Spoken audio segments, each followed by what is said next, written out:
Assalamualaikum warahmatullahi wabarakatuh. Alhamdulillahirrahmanirrahim. Wassalatu wassalamu ala asrofil anbiya wal mursalin wa ala alihi washabihi ajma'in. Wa la ilaha illallah wa asyhadu anna Muhammadan abduhu wa rasuluh.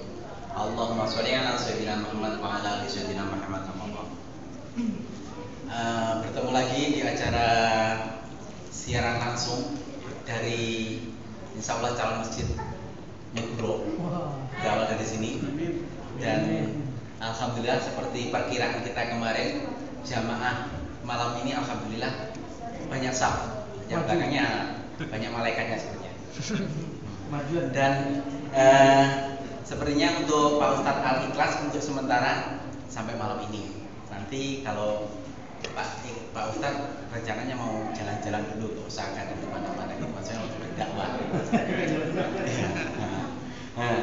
Cuman sekedar mengingatkan Pak Ustadz beliau ini masih muda sekali, umurnya baru 29, dan masih bujang Jepang. Ya, betul.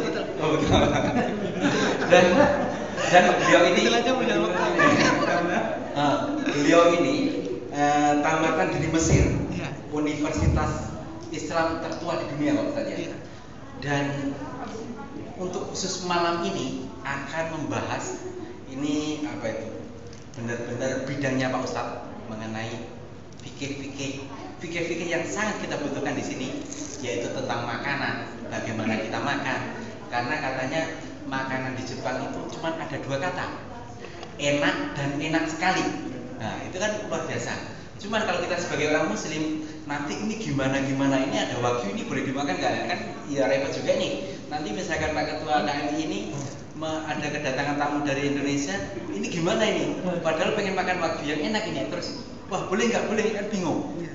Jadi lebih jelasnya mungkin akan kita bahas malam ini semaksimal mungkin. Nanti boleh bertanya, tapi pertanyaan tidak boleh lama-lama karena waktunya cuma pendek. Dan kita bikin semaksimal mungkin Pak Ustadz akan membuka dalam 10 menit menjelaskan barat kasarnya, nanti kita sambung. Jadi selama ini kita itu sebagai penada atau sistemnya bertahap, Pak Ustadz yang nyerang, tapi sekarang kita diserang, kita nanti ganti nyerang gitu.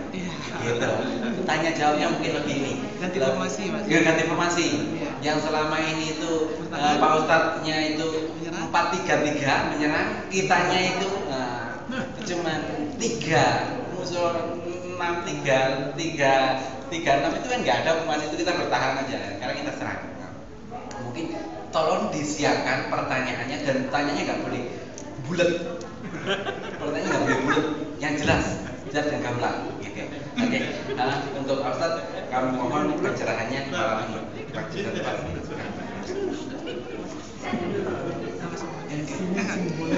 Terima kasih atas waktu yang diberikan oleh Mas Mahmudi kepada saya untuk bisa berbicara dengan kita kali ini. Bismillahirrahmanirrahim. Assalamualaikum warahmatullahi wabarakatuh. Alhamdulillah, summa salatu wassalamu ala Rasulillah annahu la nabiyya wa la rasula ba'da. Allahumma salli wa sallim ala hadha an-nabiyyil karim wa ala alihi wa ashabihi ajma'in wa man tabi'ahum bi ihsanin ila yaumiddin. فيا أيها الحاضرون والحاضرات إني أوصيكم بتقوى الله فقد فاز المتقون. وقال عز وجل في القرآن الكريم أعوذ بالله من الشيطان الرجيم بسم الله الرحمن الرحيم يا أيها الذين آمنوا اتقوا الله حق تقاته ولا تموتن إلا وأنتم مسلمون. صدق الله العظيم.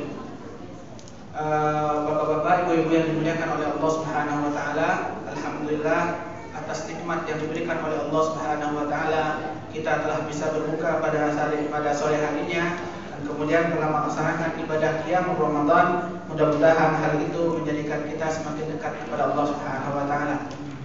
Selanjutnya salawat dan salam kita doakan kepada Allah, disampaikan kepada Nabi besar Muhammad sallallahu alaihi wasallam, karena atas pengorbanan Rasulullah dan perjuangan Rasulullah kita sekarang bisa hidup tentram dan damai di bawah naungan cahaya Islam, di bawah naungan Al-Quran. Selanjutnya, sebaik-baik wasiat yang kita tinggalkan itu adalah takwa. Maka hendaklah kita meningkatkan takwa kita kepada Allah Subhanahu wa taala, karena dengan takwa itulah menjadikan kita mulia di hadapan Allah Subhanahu wa taala. Baiklah, seperti yang disampaikan oleh Mas Mahmudi tadi, ya, kalau kita akan bahas insyaallah tentang fikih makanan ya.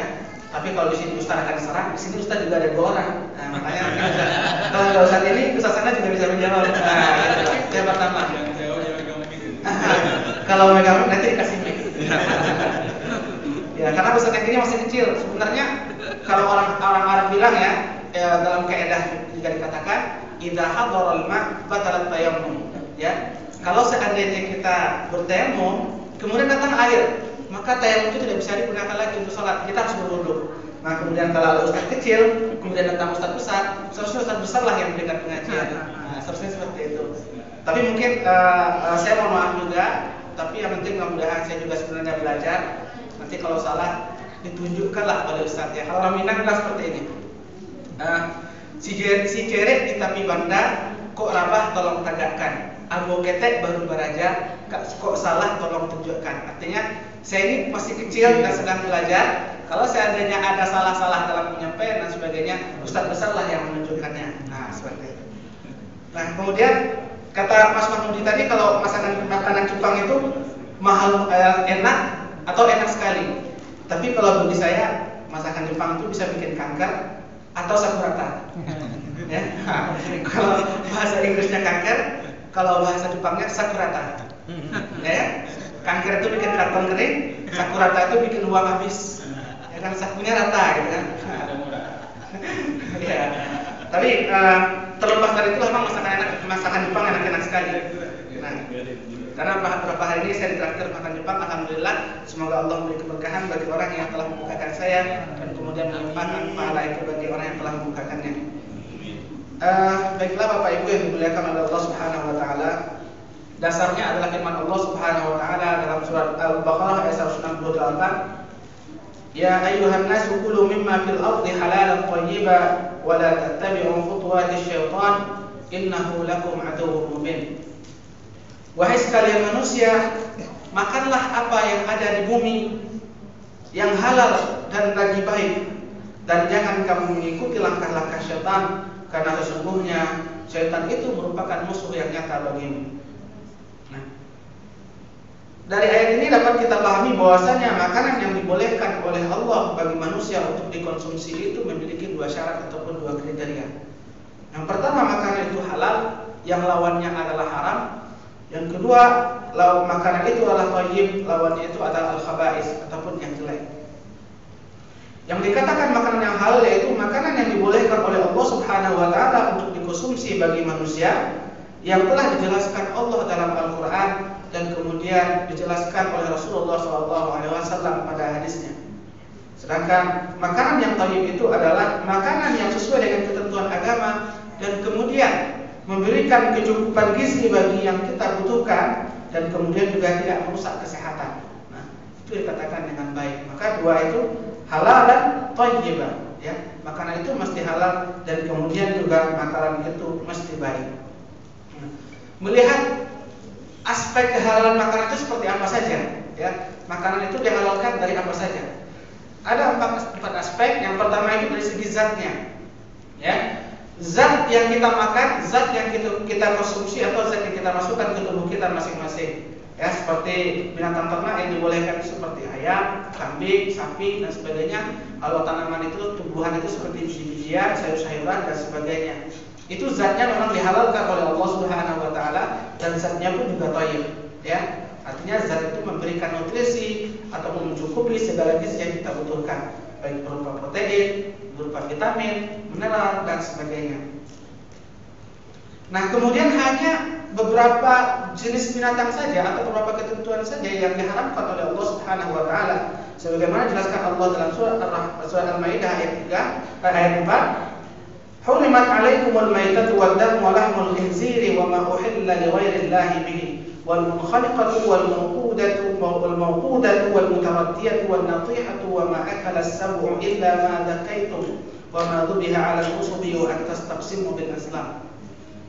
Kata Allah, yang diharamkan bagi kamu itu adalah pertama darah, yang kedua daging babi, dan kemudian binatang yang disembelih dengan tidak menyebutkan nama Allah Subhanahu wa taala, binatang yang tercekik, binatang yang dipukul, yang terjatuh, yang ditangkap, yang diterkam oleh binatang buas kecuali kita sempat menyembelihnya, Dan diharapkan juga bagi binatang yang disembelih, tapi kemudian binatang itu dipersembahkan untuk selain Allah Subhanahu wa taala.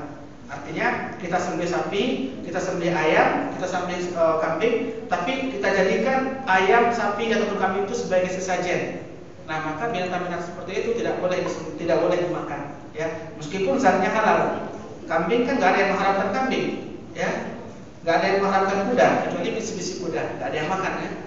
Nah, nggak ada yang mengharamkan ayam, nggak ada yang mengharamkan bebek dan sebagainya, karena pada zatnya itu adalah halal. Tapi kalau seandainya binatang itu disembelih dengan tidak menyebut nama Allah ataupun kemudian untuk sesajen, maka kemudian haram untuk dimakan. Nah, kemudian yang kedua, halal dari cara memproses makanan tersebut, ya. Yang pertama itu dengan cara penyembelihan, ya. Menyembelih binatang itu mesti seorang muslim dan kemudian menyebut nama Allah Subhanahu wa taala, dan kemudian ketentuannya juga jelas. Pisaunya harus tajam dan kemudian memotong urat leher binatang tersebut sehingga kemudian memunculkan darah, ya. Saluran pernafasan dan juga saluran darah. Nah, itu harus dipotong dengan putus dan sempurna agar kemudian darah dari binatang tersebut keluar dengan mengalir serta habis dari tubuhnya. Dan kemudian penyembelihan hewan tersebut bukan untuk sesajen, itu yang kedua. Nah, bukan untuk sesajen, tapi tujuannya adalah penyembelihan itu untuk kita konsumsi dengan menyebutkan nama Allah Subhanahu wa taala. Kemudian makanan tersebut, ya, oleh karena itu ketika kita menyembelih binatang tersebut dipastikan urat nadinya putus, ya, agar tujuannya darah itu keluar. Ya, darah itu mengalir karena darah diharamkan dalam Al-Qur'an untuk memakannya, ya. Hurrimat 'alaikumul maitatu wad-damu wa lahmul khinzir, ya. Maka diharamkan bagi kamu untuk memakan darah, ya. Kecuali nanti ada dua darah yang dihalalkan oleh Rasulullah, yaitu yang pertama adalah tahal, yaitu limpa, yang kedua adalah hati. Nah, itu yang dibolehkan, sisanya tidak boleh dimakan. Selanjutnya, mengolah makanan tersebut juga dengan zat-zat yang halal, ya. Mentang-mentang ini zatnya udah halal, kemudian mengolahnya nanti kasih sedikit minyak babi, misalnya seperti itu, biar lebih enak, lebih keren, gitu ya. Atau di Indonesia kemarin dihebohkan dengan makanan sularia dengan anjiu, ya, minyak anjiu. Anjiu itu katanya arak Cina, ya, yang kemudian ditambahkan ke makanan, sehingga kemudian sularia pun pernah mengalami krisis juga karena diisukan dengan seperti itu. Dan ini benar, karena mereka makan hal itu. Kemudian mereka merubah cara masaknya, dan kemudian baru fatwa MUI mengeluarkan makanan di sularia itu boleh dimakan. Nah, kalau seandainya zatnya pun halal tapi dicampur dengan yang haram, ya, dengan arak dan sebagainya, itu menjadikan yang halal itu menjadi haram. Makanya kita berhati-hati. Dan kemudian berbeda dengan ikan, ya, ikan walaupun bagaimanapun bangkainya itu dibolehkan oleh Allah untuk memakannya, ya. Baik ikannya laut, ikan darat, kecuali ikan, ya. Dan kalau ikan paus itu nggak boleh dimakan, marah nanti istrinya. Nah, kalau seandainya ikan, baik ikan air tawar, ikan air laut, itu boleh dimakan dalam keadaan bangkai. Karena Rasulullah telah menjelaskan bahwa bangkai yang dihalalkan itu adalah yang pertama ikan, yang kedua itu adalah jarak ataupun belalang. Nah, selanjutnya, pada hakikatnya hampir seluruh binatang itu dibolehkan oleh Allah Subhanahu wa taala untuk memakannya, tapi ketentuannya adalah makan itu tidak membahayakan bagi kesehatan, ya. Bagi kesehatan. Kemudian dari cara memperolehnya, ya. Allah katakan dalam Al-Qur'an, "Wa la ta'kulu amwalakum bainakum bil batili wa tudlu biha lil hukami litakulu fariqan min amwalin nasi bil ithmi wa antum ta'lamun."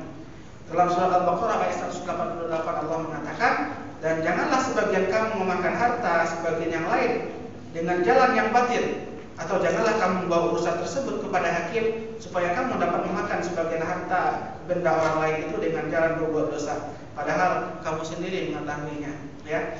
Walaupun kemudian harta itu zatnya halal seperti binatang ternak, domba, sapi, kerbau dan sebagainya, tapi kita mengambilnya, kita merampasnya dari orang lain, maka hal tersebut hukumnya haram, ya.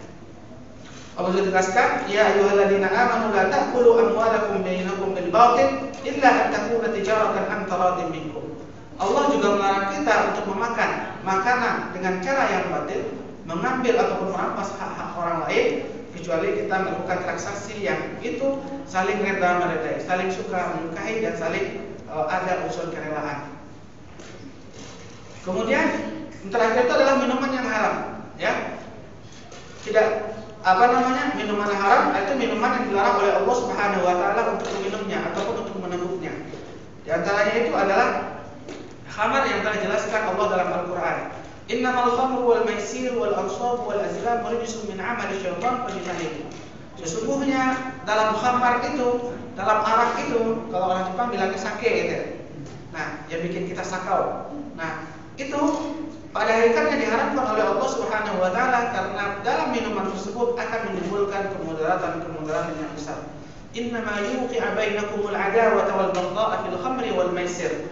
Kata Allah dalam Al-Qur'an, sesungguhnya setan nanti akan merasuki diri kita masing-masing yang sedang mabuk sehingga kemudian terjadilah sengketa ataupun permusuhan di antara kita karena minuman tersebut. Nah, kemudian kenapa kita mesti makan makanan yang halal? Yang pertama, sebagai wujud keimanan kita kepada Allah Subhanahu wa taala, sebagai wujud ketaatan kita kepada Allah Subhanahu wa taala. Allah telah haramkan sesuatu, Allah telah larang kita untuk makan sesuatu, maka kalau seandainya kita benar-benar beriman, maka pasti akan kita ikuti apa yang telah diperintahkan oleh Allah Subhanahu wa taala. Sebagaimana dijelaskan Allah dalam surah Al-A'raf ayat 97 yang potongan ayatnya, wa yuhillu lahum at-thayyibati wa yuharrimu 'alaihim al-khaba'ith, ya, sesungguhnya Allah itu telah menghalalkan bagi kita yang baik-baik dan kemudian mengharamkan bagi kita segala hal yang bentuknya ataupun yang sifatnya merusak ataupun membinasakan kita. Yang sifatnya jelek-jelek maka itu diharamkan oleh Allah Subhanahu wa taala. Karena orang yang senantiasa memakan makanan yang baik ataupun meninggalkan hal-hal yang sifatnya khaba'ith itu merupakan bentuk cara mereka mengikuti ajaran nabi-nabi mereka. Dan kita itu merupakan bentuk cara kita mengikuti ajaran Rasulullah SAW. Dan ketika kita mengikuti ajaran Rasulullah, maka itu bentuk keimanan kita kepada Allah Subhanahu wa taala. Kemudian selanjutnya yang kedua adalah kenapa kita mesti makan makanan yang halal? Agar doa kita tidak tertolak di hadapan Allah Subhanahu wa taala. Ya. Dalam sebuah hadis pernah dikatakan bahwasanya Allah merintahkan orang-orang yang beriman itu untuk memakan makanan yang halal, makanan-makanan yang baik dari apa yang telah direzekikan oleh Allah Subhanahu wa taala. Di ujung hadis Rasulullah mengatakan, "Tsumma dzakara ar-rajula yutilu as-safara ash'atha aghbara yamuddu yadayhi ila as-sama'i ya Rabb ya Rabb wa mat'amuhu haramun wa mashrabuhu haramun wa malbasuhu haramun wa budiya bil harami fa anna yustajabu lidzalik." Nah, di ujung hadis Rasulullah menjelaskan seseorang laki-laki yang melakukan perjalanan yang begitu panjang, perjalanan yang jauh, bahkan kemudian sampai dia itu berkabut, ya. Artinya karena Rasulullah SAW pernah katakan salah satu doa yang diijabah itu adalah doa orang yang sedang dalam perjalanan. Nah, kemudian berbanyaklah doa ketika kita melakukan perjalanan. Dan ini yang dilakukan oleh orang ini. Dalam perjalanan dia mengatakan ya Rabb, artinya berdoa memohon kepada Allah Subhanahu wa taala agar doanya itu dikabulkan. Tapi kemudian apa kata Rasulullah? Makanan yang dia konsumsi itu adalah makanan yang haram. Kemudian minuman yang dia konsumsi juga adalah minuman yang haram. Bahkan pakaian yang dia pakai juga pakaian haram. Lalu bagaimanakah Allah akan bisa mengabulkan doanya? Nah, maka kemudian kalau kita memakan makanan yang haram dan tidak segera mensucikan diri kita dari apa yang telah kita makan, maka kemudian doa kita itu akan tertolak di hadapan Allah Subhanahu wa taala. Ini agak fresh ya, agak dua kali kecepatannya. Kemudian yang ketiga adalah agar terhindar dari api neraka, ya. Karena Rasulullah mengatakan dalam hadisnya diriwayatkan oleh Imam Tirmidzi dan terjemahannya adalah dan barang siapa yang dagingnya itu tumbuh dari makanan yang haram, maka neraka lebih pantas bagi dirinya, ya. Kalau kita tidak senantiasa membersihkan diri kita ataupun mensucikan makanan kita dan sebagainya, maka makanan haram itu akan mengantarkan kita dekat ke neraka, bukan ke surga. Selanjutnya, makanan yang halal itu ataupun yang baik itu akan menghindarkan kita dari penyakit, ya. Sebagaimana Allah katakan dalam Al-Qur'an, wa atun nisaa shadaqatihinna nihlah fa in tibna lakum an shay'in minhu nafsan fakuluhu hani'an mari'a. Pada hujung ayat Allah mengatakan, maka makanlah, ambillah pemberian itu sebagai makanan yang sedang lagi baik akibatnya. Kemudian Imam Al-Qurtubi menjelaskan, ya, Yang dimaksud dengan hani itu adalah makanan yang baik, lagi enak dimakan dan tidak memiliki efek negatif. Sedangkan kata maria ialah yang tidak mudah menimbulkan efek samping setelah dimakan, mudah dicerna dan tidak menimbulkan penyakit atau gangguan. Jadi kalau kita makan tidak bikin perut mules gitu ya. Kalau kita makan tidak menyebabkan penyakit yang berbahaya dan sebagainya. Maka itu dikatakan dengan hani maria, makanan yang halal kemudian lagi baik. Selanjutnya, makanan yang haram ya akan dapat mengeraskan hati ya. Suatu ketika Imam Ahmad pernah ditanya, apa yang saya harus lakukan agar hati saya mudah menerima kebenaran?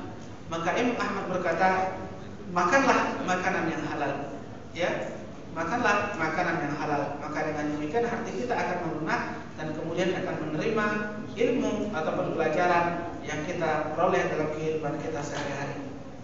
Dan juga pernah satu ketika seorang laki-laki mengadu kepada Umar bin Khattab, wahai Umar, kenapa anak saya begitu bandel ya?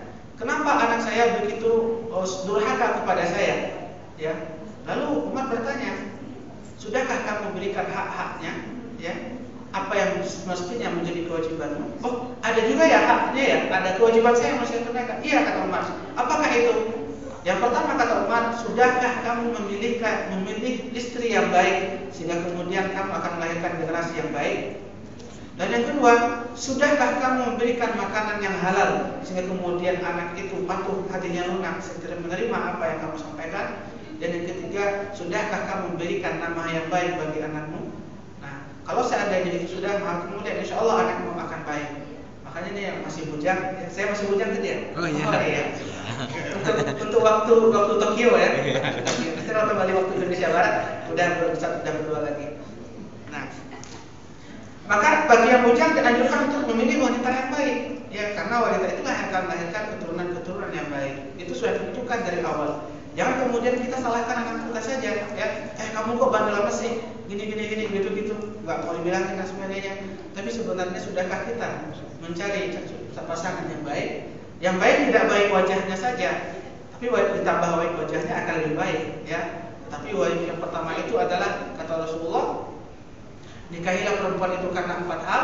Yang pertama karena harta, karena keturunannya, karena hartanya, dan kemudian karena hartanya, dan terakhir itu karena agamanya. Kemudian kata Rasulullah, fasfar bizatiddin taribat yadak. Lebih kamu prioritaskan, lebih kamu utamakan itu agamanya. Bahkan kemudian cengkramkanlah anakmu untuk bisa menggenggamnya. Artinya jangan lepaskan dia. Kalau udah ketemu, bawa pulang. Nah, kemudian tips untuk menghadapi makanan-makanan yang kita keragui, ya. Kita ragu nih memakan ini halal nggak ya, atau enggak ya. Nah, yang pertama sebenarnya jelaskan Rasulullah SAW ada hadisnya. Dalam hadis yang cukup panjang, singkatnya seperti ini. Innal halala bayyin wa innal harama bayyin wa bainahuma umurun mutasyabihat la ya'lamuhunna katsirun minan nas. Faman ittaqa syubhati faqad istabra'a li dinihi wa 'irdihi. Faman waqa'a fi syubhat waqa'a fil haram. Nah, hadis ini dikatakan sesungguhnya yang halal itu jelas dan yang haram itu juga jelas. Di antara keduanya terdapat perkara-perkara yang syubhat ataupun yang samar-samar yang tidak banyak diketahui oleh orang. Maka siapa yang takut terhadap syubhat, berarti dia telah menyelamatkan agama dan kehormatannya.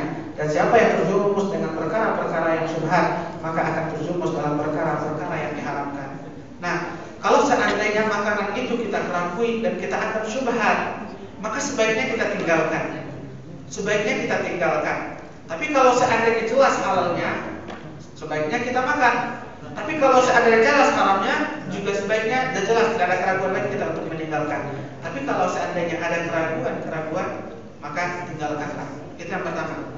Yang kedua, berkaca dari kisah Adam alaihissalam ketika dia dikeluarkan oleh Allah Subhanahu wa taala dari surga sehingga kemudian Adam pun ditempatkan di permukaan bumi.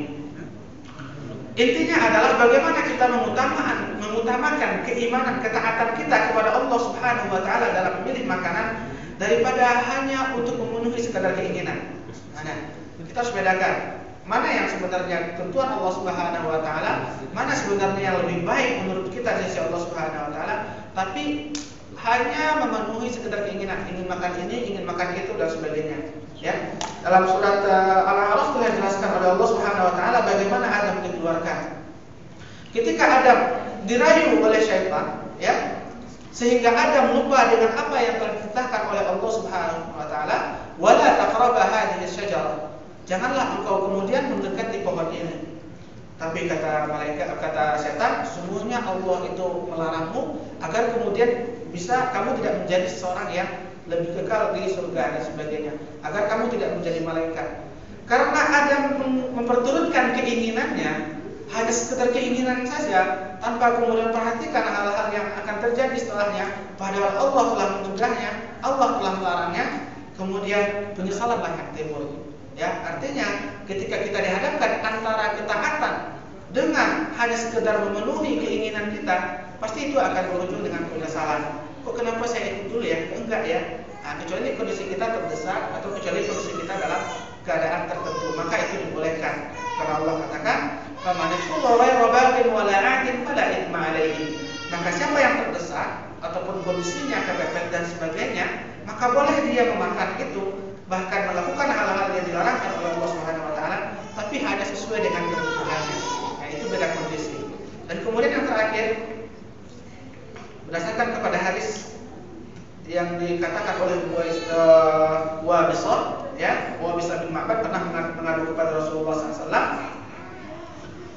Jadi Wabisah ini sangat ragu-ragu, ya, sangat ragu-ragu ketika dia menentukan mana yang baik dan mana yang buruk. Kemudian Rasulullah berkata kepadanya, "Istafti qalbaka, al-birru matma'annat ilaihi an-nafs wa tatma'anna ilaihi qalb. Wal ithmu ma haka fi nafsi wa taraddad fi sadri wa in aftaka an-nasu wa aftau bika." Ya. Hadis diriwayatkan oleh Imam Ahmad bin Hanbal. Rasulullah berkata, kalau seandainya kamu ragu dalam memutuskan sebuah perkara dan sebagainya, maka kemudian mintalah keterangan dalam hatimu.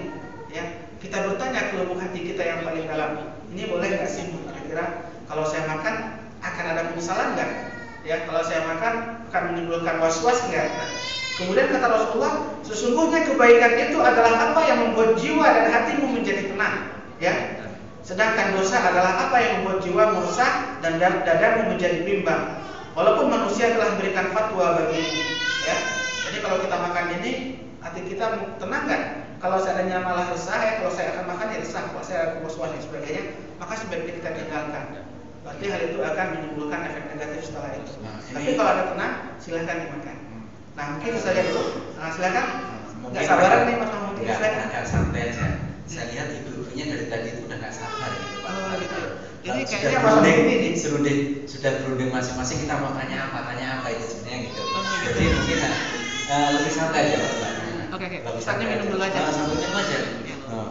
Itu Bu, bagaimana Bu? Mau tanya apa?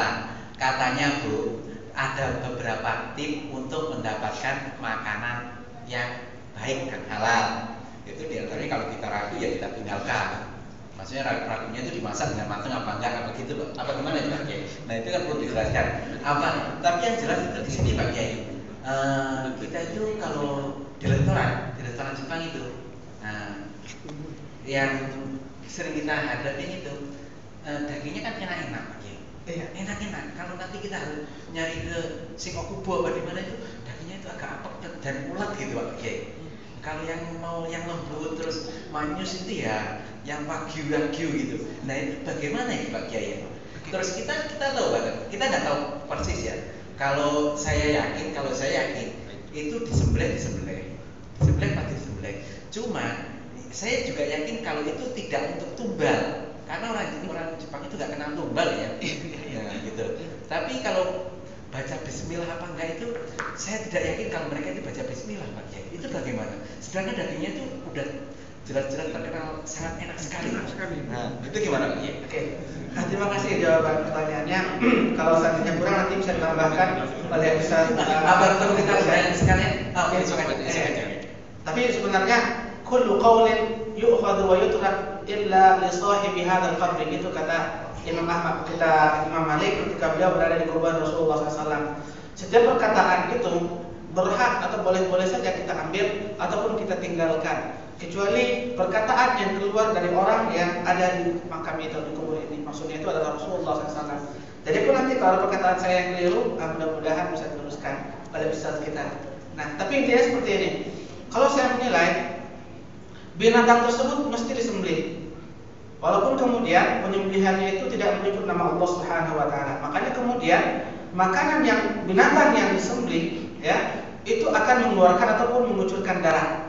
Berbeda dengan makanan yang ataupun binatang yang tidak disembelih, seperti disetrum, dipukul. Makanya kemudian dijelaskan dalam ayat tadi, binatang yang tercekik ya, yang kena tanduk ataupun jatuh ya, itu tidak disembelih semuanya. Kecuali tadi terakhir Allah mengatakan binatang diterkam oleh hewan buas dan kemudian kita masih sempat untuk menyembelihnya.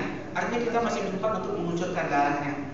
Nah, kemudian fatwa ulama tentang makanan daging binatang yang disembelih, bahkan kemudian di sini penyembelihan binatang pun walaupun tidak menyebut nama Allah, penyembelihannya cukup terhormat ya. Bahkan dalam cara menyembelihnya pun orang Jepang lebih santun terhadap binatang. Ya. Kalau masalah penyembelihan mungkin yang tidak bukan manusia, hewan itu justru di kita. Kita bayangin aja, kenapa salah satu resep kenapa daging Indonesia, terutama daging kurban ya Pak Kiai, kenapa dagingnya itu kalau kita gigit itu selalu melawan. Itu kita lihat aja kalau korban itu Pak Kiai yang menyembelih itu kan rata-rata teman-teman atau orang-orang kita yang tidak punya job khusus. Jadi di perempatan, ada proyek-proyek ini. Mau menyembelih itu berantem dulu. Satu sapi dilawan sama 40 orang. Berantem, kalau sapinya udah jatuh disembelih. Sapi belakangnya kan ngantri nih Pak Kiai ya. Ini ngantri ngeliat, saya mau begini ini. Ya berantem dulu. Itu secara teori Jepang itu pasti sapi itu stres, dagingnya akan keras. Nah, kalau dari Jepang itu katanya saya nggak tahu pasti nggak pernah lihat. Itu dibikin nyaman sapinya itu. Disembelih itu sebenarnya masalah teknologi penyembelihan. Tapi masalah saya yakin mereka nggak baca bismillah itu masalahnya. Maka kemudian apa yang kita lakukan? Maka sebagian ulama berfatwa bahwasanya boleh memakan daging yang berasal dari kawasan ataupun negara yang non muslim dan bahkan daging itu telah disembelih sebelumnya, tapi caranya disembelih. Maka kemudian ketika kita memakannya dengan mengucapkan bismillah, ya artinya kita mohon kepada Allah Subhanahu wa taala, kita berlindung dari hal tersebut. Makanya sebagian ulama itu membolehkan terhadap daging yang diimpor dari negara-negara yang non muslim. Contohnya Indonesia sering banyak mengimpor daging dari Australia. Ya, daging yang diimpor dari Australia itu bahkan ribuan ton dalam setahun. Maka bagaimana status hukumnya? Makanya ulama mendapat seperti itu. Karena kita pahami bahwasanya perkembangan teknologi dalam bidang peternakan itu negara muslim lebih maju daripada negara muslim. Bahkan kebutuhan binatang ternak pun yang ada di Saudi ketika haji pun sebanyakan mereka datangkan dari kawasan Afrika Tengah dan sebagainya. Belum tentu juga dari sapi-sapi ataupun domba-domba itu kemudian pasti dikelola ataupun dibesarkan oleh orang-orang muslim. Nah, begitu juga terkait dengan masalah penyembelihan binatang tadi. Memang Rasulullah pernah mengatakan dalam Al-Quran dikatakan bahwasanya sembelihan ahlul kitab itu boleh bagi kita. Tapi kemudian dalam menentukan ahlul kitab manakah orangnya? Setidaknya ada 3 indikator. Yang pertama, mereka berpegang teguh kepada kitab samawi yang pernah diturunkan Allah kepada para nabi-nabi sebelum kita. Tetapi kemudian kitab-kitab itu kan distorsi. Kitab-kitab itu dirubah. Yang dahulu menyembah Allah sekarang menyembah Yesus Kristus. Kalau seandainya itu dalam Injil, kalau Taurat mengakui Allah sebagai Tuhan, kemudian mereka meyakini Uzair itu anak Tuhan dan sebagainya. Bahkan mereka mengatakan Sya'bul Mukhtar ataupun orang yang terhormat, dan selain mereka itu adalah budak yang mesti mengabdi kepada Yahudi. Nah, apakah itu dari kitab suci? Itu yang pertama. Yang kedua, keturunan dari para nabi, baik Nabi Isa ataupun Nabi Musa ataupun nabi-nabi yang pernah menerima wahyu. Apakah kita masih bisa menentukan? Walaupun dalam film Da Vinci Code pernah dikatakan Maria Magdalena itu menjadi keturunan terakhir dan yang selamat oleh sion-sion gereja, ya. Tapi sebenarnya juga tidak ada jaminan tentang hal itu. Dan kemudian yang terakhir, Al-Ansar ataupun para pendukung dari ahlul kitab itu. Ketika Isa diangkat oleh Allah Subhanahu wa taala menjadi seorang nabi dan kemudian diturunkan kepada mereka Alkitab, kepada Isa itu ada Injil sebagai kitab suci bagi mereka, dan kemudian ada sekelompok orang yang menyatakan pengikut setia bagi Isa alaihissalam. Nah, kemudian keturunannya itu masih bisa kita temukan nggak sekarang? Nah, itu masalahnya. Oleh itu kita katakan mereka itu adalah golongan ahlul kitab. Tapi kalau seandainya tidak, apakah bisa Injil sekarang itu dikatakan Injil kitab samawi seperti yang diturunkan? Kalau namanya iya, namanya sama Injil juga. Dalam bahasa Injil, dalam bahasa Inggris Bible, the Holy Bible. Kalau dalam bahasa Arab kita mikir, tapi isi kandungannya masih sama nggak? Kalau seandainya masih sama, nggak mungkin Allah menurunkan Al-Quran sebagai penjelas ataupun pembenar dari kitab-kitab sebelumnya. Tapi kalau telah terjadi banyak distorsi, khususnya agama Kristen terjadi pada Konsili Nikea yang terjadi 500 tahun setelah meninggalnya Isa Al-Masih, di situ dikatakan bahwasanya lahirlah sebuah kesempatan antara kaum gereja dengan kaum pemerintah Romawi ketika itu. Mereka sepakat bahwasanya urusan negara diurus urusan negara, sedangkan urusan agama diurus agama, dan disepakati Isa sebagai anak Tuhan ataupun sebagai Yesus Kristus sebagai Tuhan yang mesti sebagai orang yang disucikan sebagai penjawatan Tuhan di permukaan bumi. Nah, itulah permasalahannya. Kalau seandainya kemudian orang Eropa yang Kristen, ya, atau orang Jepang yang Kristen itu harus ditabkan. Nah, termasuk itu. Iya. Nah, jadi intinya yang penting berhawan itu disembelih, tidak disembelih. Maksudnya kalau seandainya disentrum, kan banyak juga yang prakteknya disentrum atau kemudian dipukuli, ya, diajak dulu berantem ya sapinya. Kalau mati sapinya baru sapinya disembelih, dan baru dimakan. Nah, ya, itu nggak boleh. Karena pada hakikatnya kalau seandainya darah itu tidak keluar dari binatang, itu malah akan menimbulkan penyakit. Secara medisnya seperti itu ya, walaupun saya nggak tahu secara pasti ya. Tapi pernah saya bertanya kepada pakar medis seperti itu.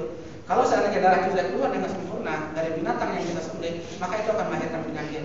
Karena darah itu, plasma darah itu bisa memiliki bakteri yang cukup berbahaya. Seperti itu kalau dari makanan. Mungkin kalau masalah teknologi penyembelihan di Jepang, alhamdulillah lebih baik mungkin Pak Kiai ya. Karena saya tidak pernah dengar orang Jepang itu yang suka makan daging itu kena kolesterol. Tapi kalau orang orang kita itu Pak Kiai ya, dulu orang tidak makan daging karena nggak mampu beli. Sekarang mampu beli nggak makan daging karena kolesterol itu. Jadi kesimpulannya begini mungkin ya kesimpulannya. Asal kita boleh makan daging yang enak-enak, wagyu apa segala macam itu, asalkan kita mau makannya membaca bismillah, boleh Pak Kiai ya. Tapi kalau kita ragu, tolong ditinggalkan. Begitu Pak Kiai ya. Nah, menurut apa? Dalam kaidah juga dikatakan enggak ma'yarifuka illa ma'yarifu ya. Itu proses kedua, Proses kedua. Nah, ini ada dulu. Nah, terus kalau memang ragu-ragu, terpaksa harus makan, sekedarnya aja, jangan sampai war gitu Pak ya. Sekedar menghormati atau gimana gitu. Atau kalau masih ragu, tanya dalam hati sendiri, gitu Pak Kiai. Nah, gitu. Itu diterangkan dalam Al-Qur'an. Nah, jadi sekarang kembali ke masing-masing. Jadi kalau misalkan nanti KMI itu mau mau ngajak sahur, mau ngajak buka bersama adanya di seluruh orang Jepang, itu nggak salah juga Pak Kiai ya. Nah, kadang-kadang kita itu juga mikir, wah nanti Pak Kiainya mau makan daging nggak? Dan di Indonesia makan daging ya? Makan. Dari Jepang kenapa? Nah, bla bla bla bla bla. Kita kan ragu juga gitu Pak Ketua ya. Nah, ini mungkin nanti bisa menjadi landasan, atau kalau kita butuh lebih sahih lagi apa kita undang Pak Ustadz berikutnya? Berikut. Boleh. Ada pendapat ini karena kita kebutuhan ya Pak Ustadz. Tolong. Boleh. Mohon Pak Ustadz datang ke sini Pak. Nanti nggak masuk TV. Karena kita monggo Pak Ustadznya. Oh begitu. Karena begini Pak Ustadz, kita itu yang mendengarkan bukan cuma jamaah di sini, di seluruh Jepang. Kita live ini, bukan seluruh Jepang, seluruh dunia ya Pak. Tolong kameranya ke sana Mas. Kameranya Mas. Bismillahirrahmanirrahim. Assalamualaikum warahmatullahi wabarakatuh. Waalaikumsalam. Memang menarik sekali yang disampaikan oleh Ustaz Ikhlas tadi ya. Ini memang terkait persoalan yang kalau dalam bahasa fikihnya itu mata mobil balwa. Memang sesuatu yang hampir menimpa semua orang.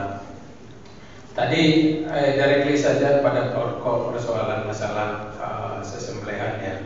Kalau tadi pertanyaan secara khusus tentang hewan-hewan yang disembelih tanpa ada kejelasan itu apakah menyebut membaca basmalah atau tidak. Sebenarnya kita harus bijak ya, maksudnya harus detail untuk mendengarkan penjelasan Ustaz Ikhlas tadi. Jangan kitanya yang salah menyimpulkan gitu loh kan, ya kan. Beliau bicaranya sudah benar gitu kan, nanti kita menyimpulkannya salah. Nah ini yang kita khawatirkan gitu kan. Iya. Jadi patokannya bukan enak nggak enak. Iya. Jadi gini, panduan umumnya dalam Quran itu sudah jelas ya, bahwa memang makanan yang tadi sudah disebutkan dalam ayat Maidah itu, ya, di antara yang tidak menyebut nama Allah, gitu. Kemudian yang dibolehkan tadi jelas yang halal-halal. Kemudian tadi disebutkan ya sesembelihan ahli kitab. Kalau tadi Ustaz Ikhlas menyampaikan bahwa ahli kitab saja kita masih belum pasti apakah ada atau tidak pada hari ini. Kalau kita memakai yang radikal sekali kan, sampai ahli kitab pun juga kita semestinya juga masih ragu-ragu. Nah, apalagi yang memang ya jelas-jelas dia itu ahli wataniyah atau ahli musyrik gitu kan, ahli syirik. Maka ada ahli Islam, ahli kitab, dimaksud di dalam tiga Islam maksud saya ahli kitab itu juga Yahudi Nasrani maksud saya, kemudian Islam, kemudian ahli syirik. Ahli syirik ini, nah sekarang Jepang ini dia masuk ahli kitab atau dia ahli syirik. Nah, kalau dia tidak masuk ahli kitab, terlepas dari penelitian mana yang ahli kitab tadi apakah masih murni atau tidak. Kalau memang dia ahli syirik, nah ini yang jelas-jelas tidak ada dalam penajwilan ayat itu. Nah, apa Kiai? Kalau ahli syirik itu kategorinya seperti apa? Syirik itu maksudnya tidak mengakui Tuhan. Dia tidak mengakui adanya kitab samawi. Bukan Yahudi, bukan Nasrani, bukan Islam. Itu namanya ahli syirik. Ya, dia menyembah berhala dalam berbagai macam bentuk, termasuk matahari. Ya, seperti itu. Termasuk juga Konghucu, Hindu, Buddha itu juga adalah syirik. Kalau setahu saya orang Jepang itu agamanya tidak jelas. Iya, kalau dia nggak jelas ateis itu syirik namanya. Syirik ya. Iya, yang nggak jelas itu syirik namanya. Ya, nah begini, tadi sebenarnya sampaikan Ustaz Ikhlas sudah jelas. Indonesia itu sering mengimpor dari Australia. Saya pernah bertemu langsung dengan mahasiswa kita yang pernah bekerja di penyembelihan di Australia.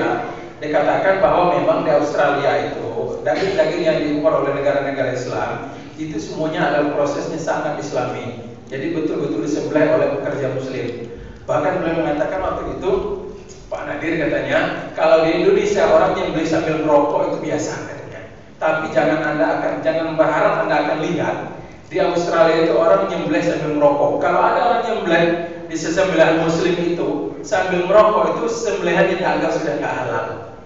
Saking ketatnya seperti itu.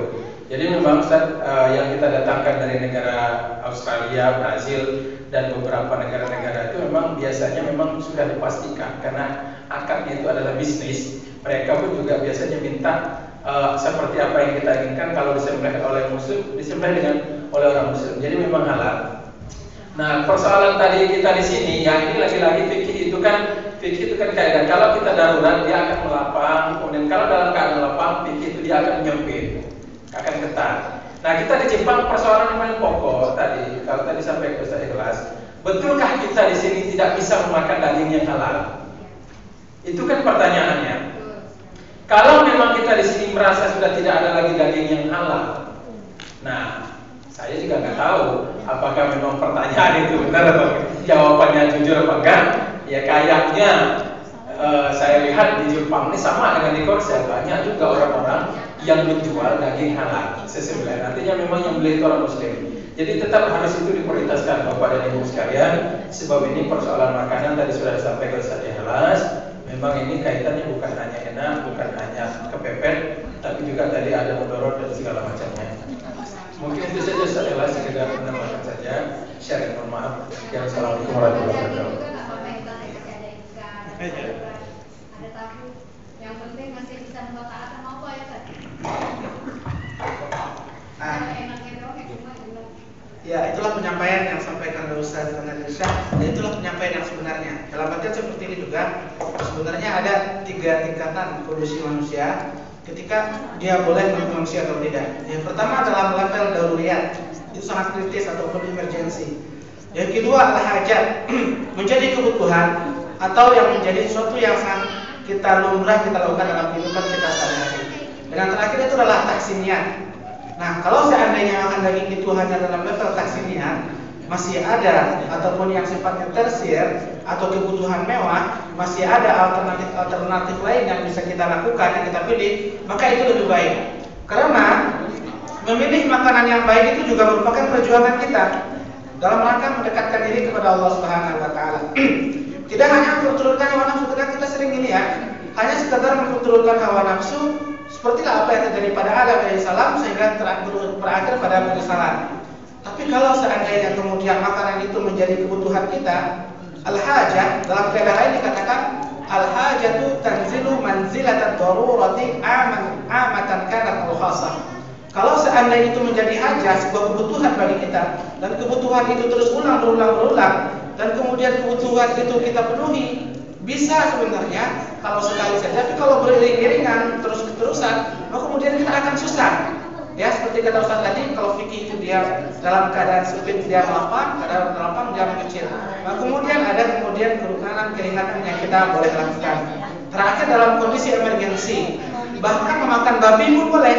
Ya, kalau seandainya tidak ada lagi yang kita makan, dan kemudian itu akan mengancam jiwa kita, akan bertentangan dengan maqasid al-khamsah. Pertama agama, yang kedua jiwa, yang ketiga akal, yang keempat harta, yang kelima adalah berkaitan dengan keturunan.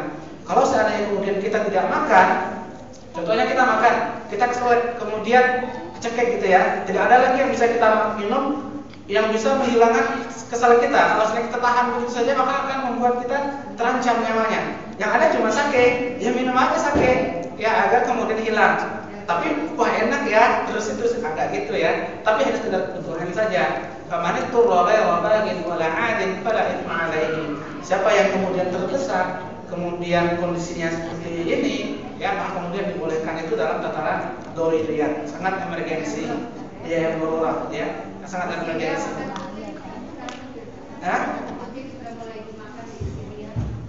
Kucing karena kesusahan untuk mendapatkan makanan ya. Karena kita sebenarnya wajib mempertahankan hidup ya. Karena setelah menjaga agama itu kita wajib menjaga nafsu ataupun jiwa kita, kehidupan kita ya.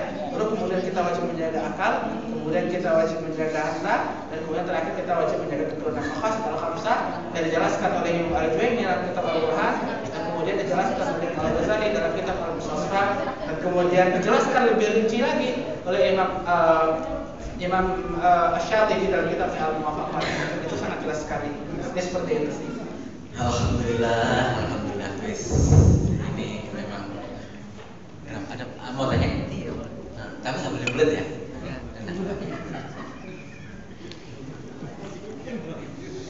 Assalamualaikum warahmatullahi wabarakatuh. Terima kasih. Saya mau bertanya, cuman sebenarnya ini bukan secara langsung dikonsumsi, terutama masalah khamr minuman. Jadi kan kalau saya sebagai mahasiswa itu kadang-kadang di LAN itu sering ada party gitu. Misalnya ada party, kalau saya sih tidak minum, tapi kan teman lain saya minum, saya minum.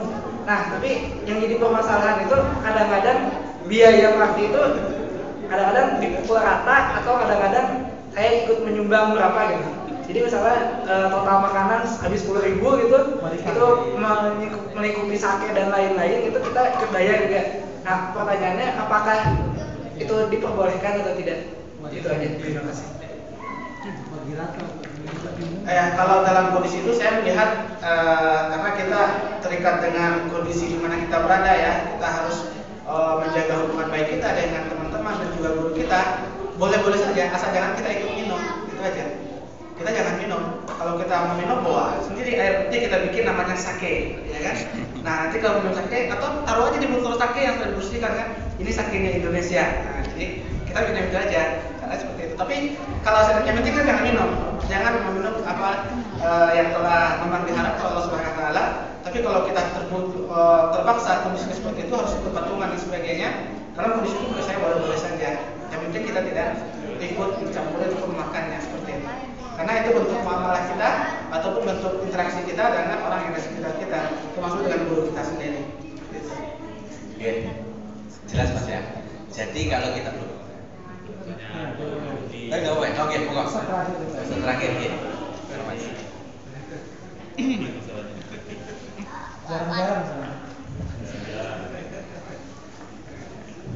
Assalamualaikum warahmatullahi wabarakatuh. Nama saya Aswan. Saya mau bertanya hal yang ada kaitan dengan Jepang ya. Jadi bicara masalah hal haram ini. Sekali informasi bahwa Jepang tahun 2020 itu akan menjadi tempat penyelenggaraan Olimpiade musim panas. Jadi Jadi Jepang sekarang sedang bergerak untuk berusaha bisa menyambut seluruh turis-turis maupun tamu dari luar negeri pada saat penyelenggaraan tahun 2020 Olimpiade tersebut. Yang terjadi adalah sekarang mulai banyak, alhamdulillah mulai banyak berkembang orang-orang Jepang yang mau mengarah kepada penyediaan makanan-makanan halal. Tapi kendalanya, saya beberapa kali ketemu dengan pengusaha restoran. Mereka tuh mengeluhnya adalah kalau sertifikasi halal itu diminta kepada Islamic Service ini itu sangat mahal sekali biayanya. Terus sementara lagi ada informasi bahwa sertifikasi halal itu hanya boleh dilakukan oleh instansi resmi yang ada di suatu negara tersebut. Misalnya pengusaha Jepang itu banyak yang bertanya, seandainya sertifikasi halal itu dilakukan oleh tim sertifikasi halal dari Malaysia atau dari Indonesia, walaupun harus mendapatkan dengan salam itu masih lebih murah daripada kalau harus di sini. Apakah memang ada definisi bahwa halal itu yang boleh diberikan oleh instansi yang ada di sini, sementara definisi halal kan dalam aturan jelas ya. Ini bagaimana menurut pendapat? Soalnya banyak pengusaha Jepang yang mengeluh karena untuk menampilkan label halal itu kalau dengan menggunakan sertifikat itu sangat mahal. Terima kasih Bapak atas pertanyaannya. Memang pada hakikatnya yang halal itu kan bukan ditentukan oleh ulama, tapi halal atau tidak halal dan makanan itu ditentukan oleh Allah Subhanahu wa taala. Itu telah dijelaskan dalam Al-Qur'an. Tapi kemudian kalau seandainya timbul keraguan apakah makanan itu bisa dikatakan halal atau tidak, makanya kemudian kebijakannya sama dengan seperti ini. Di Indonesia wajib setiap pasangan yang menikah itu memiliki buku nikah sebagai bukti bahwasanya dia telah menikah ataupun pasangan yang sah. Apakah benar Rasulullah mengajarkan kita, wahai orang yang beriman, kalau kamu menikah maka tuliskanlah, catatkanlah, kan tidak ada, ya kan? Maka kemudian konsep ataupun penerapan dari pencatatan pernikahan itu pertimbangannya adalah maslahat. Artinya ada maslahat yang ingin diwujudkan dari hal itu, agar kemudian jelas orang yang menikah dengan yang tidak, sehingga kemudian bisa diproses secara hukum orang yang telah melanggar aturan tersebut. Nah, begitu juga dengan pencatatan tadi ataupun pengeluaran sertifikat halal. Sebenarnya mungkin setiap orang bisa saja mengatakan makanannya halal, makanannya halal. Tapi kemudian apakah benar-benar dia makanan itu benar-benar halal atau tidak? Nah, kemudian ditunjuklah sebuah instansi yang resmi yang terpercaya untuk mengeluarkan sertifikat makanan itu halal atau tidaknya. Makanya Indonesia yang paling berperan itu adalah MUI, Majelis Ulama Indonesia, khusus makanannya ada khusus bidang yang menangani tentang sertifikat halal makanan. Kenapa? Kita percaya kepada lembaga itu. Lembaga itu memberikan kepercayaan kepada restoran agar kita bisa percaya kepada restoran. Sebenarnya seperti itu. Kalau kita langsung percaya kepada restoran, itu karena susah untuk terbangun kepercayaan itu. Ya, karena kadang orang karena kepentingan bisnis ditaruh yang benar halal. Gimana? Nah, kemudian lembaga MUI itu memang perhatikan, ya. Saya pernah ikut sertifikasi makanan halal dilakukan oleh MUI di Sumatera Barat. Tidak saja kemudian daging yang digunakan, bagaimana cara pengolahan, kemudian bagaimana cara pengemesan, bagaimana cara menghidangkan dan sebagainya itu dinilai sesuai dengan syariat atau tidak, didapatkan dengan cara yang baik atau tidak dan sebagainya. Kalau seandainya itu diuji, biasanya penetapan itu sekali 2 tahun. Setelah 2 tahun nanti dia akan disurvei lagi, 2 tahun disurvei lagi, akan dikeluarkan sertifikat baru. Jadi tidak berlaku seumur hidup. Seperti itu. Akan terus ada inspeksi baik secara diam-diam ataupun secara terang-terangan oleh lembaga. Artinya untuk menjamin kehalalan makanan tersebut. Nah, itu tujuannya itu adalah agar ada maslahat. Walaupun sebenarnya telah dijelaskan dalam Al-Quran, tapi kemudian manusia itu sekarang tidak jujur. Demi kepentingan bisnis, demi kepentingan tertentu dia tidak memperhatikan hal-hal yang telah dijelaskan oleh Allah. Makanya kemudian harus ada sebuah lembaga resmi yang bertanggung jawab atau dipercaya untuk hal itu. Itu kalau di Indonesia kan ada badan MUI khusus pemerintah Indonesia. Iya. Tapi Jepang tidak menunjukkan. Berarti otomatis investor juga satu organisasi yang halal. Tapi juga itu dari pemerintah Jepang. Karena Jepang tidak terlalu menggunakan agama seperti di Indonesia. Nah, pertanyaan dari pengusaha Jepang itu, boleh nggak kita mengundang misalnya dari MUI Indonesia untuk mensertifikasi halal di tempat di Jepang sini atau mengundang dari Malaysia? Nanti menempelkan label halal karena biayanya yang perbedaan masalah biaya. Boleh-boleh saja selagi itu adalah ulama yang kompeten ataupun kapabel dalam bidang tersebut, maka boleh-boleh saja. Bahkan kemudian saya mendengar lembaga sertifikat halal yang dimiliki oleh MUI itu tidak hanya berlaku di Indonesia, bahkan sering diundang ke Australia dan beberapa negara yang sekitarnya. Tujuannya adalah untuk bisa memberikan menjelaskan sertifikat halal. Karena saya mendengar mengikuti berita juga, ternyata makanan halal itu sekarang sudah menjadi tren dunia. Tidak hanya Indonesia atau bahkan Muslim, bahkan non-Muslim pun sangat ini sekali dengan halal. Karena kenapa halal?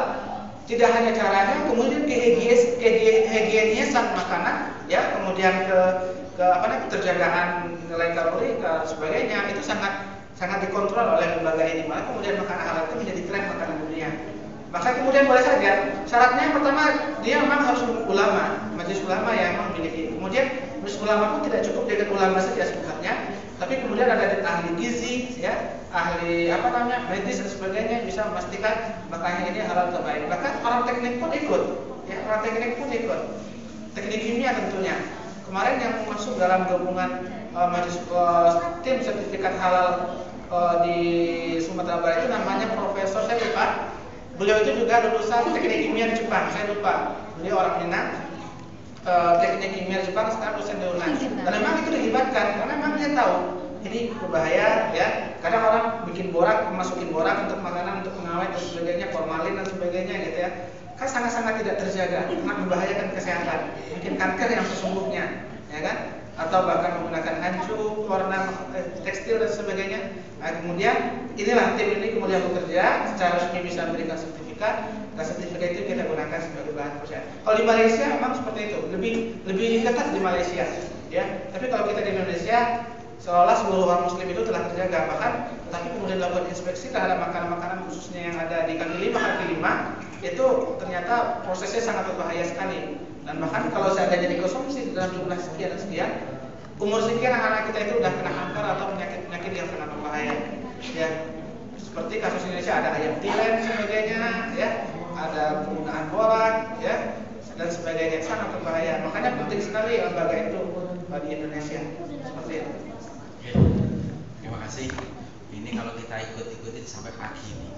Tapi berhubung itu Pak Ustadz besok sudah mau hijrah lagi ke tempat lain, kita juga mau mengucapkan terima kasih juga dari panitia KMI, panitia Ramadan, dan kita juga salah satu Ustadz dari panitia kita itu Pak Jamal sekarang lagi sakit Pak Ustadz. Kita doakan semoga beliau cepat sembuh dan nanti bisa